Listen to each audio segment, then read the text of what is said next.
Hello and welcome back. Today we are going to be focusing on tooling some of the designs that we put down in the leather cuff that we started yesterday. Before we do that, I'm going to talk a little bit. People are always asking how, with doing leather work, how you get the designs and also the shaping done.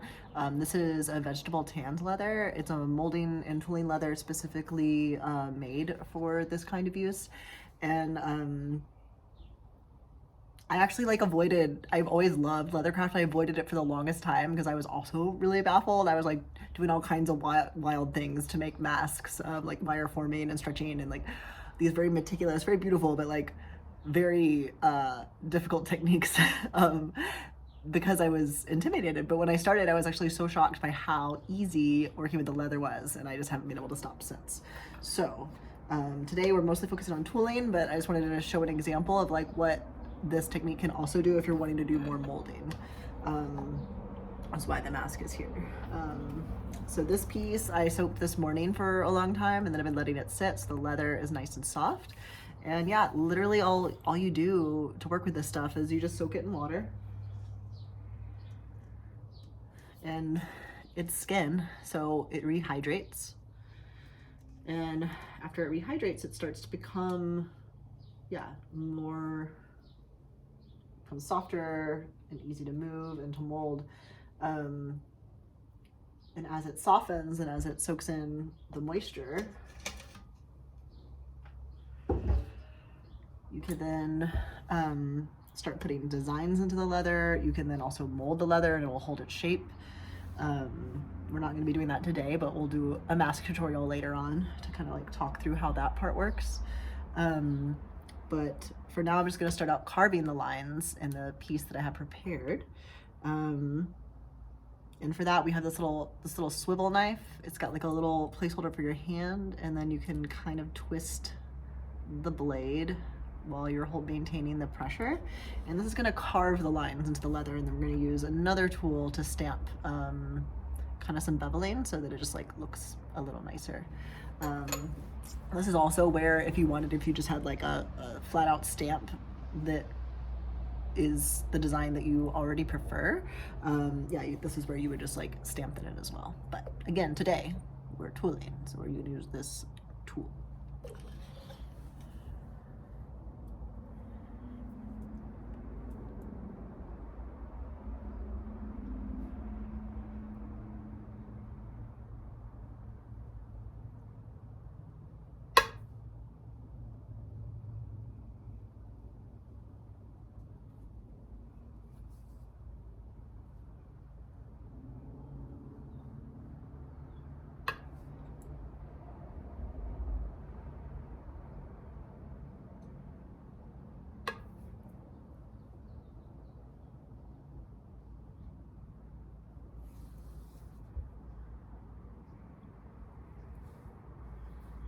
To work with this, you just, you're gonna, hold it down with your finger to apply the pressure. But also what might be hard to see right now is that also while I'm doing this, it is mostly a straight up and down, but I'm holding it at a slight angle.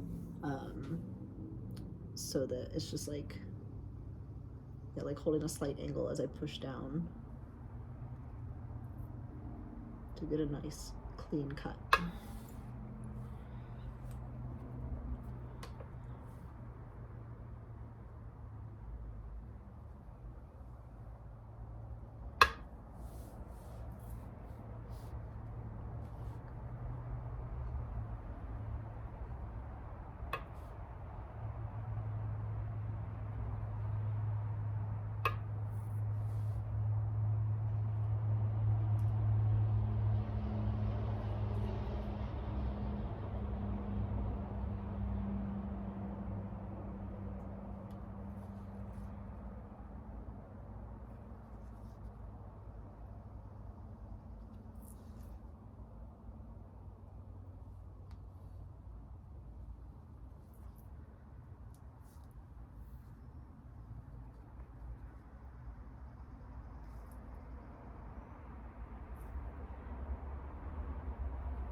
And so now I have like a lines all carved in,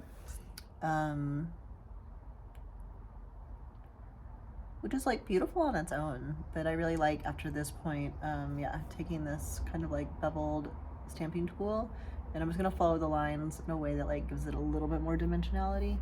Yeah, so that's what we're gonna do next.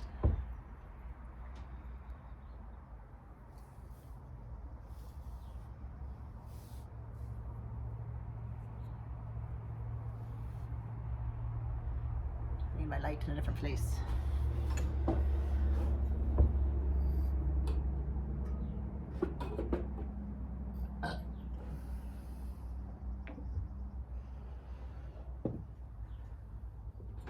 No, it doesn't reach.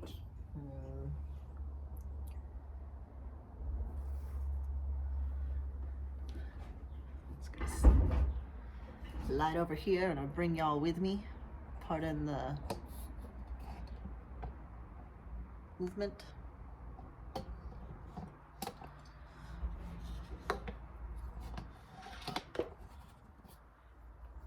I was more professional, I'd probably stop this, record something new, and splice it together.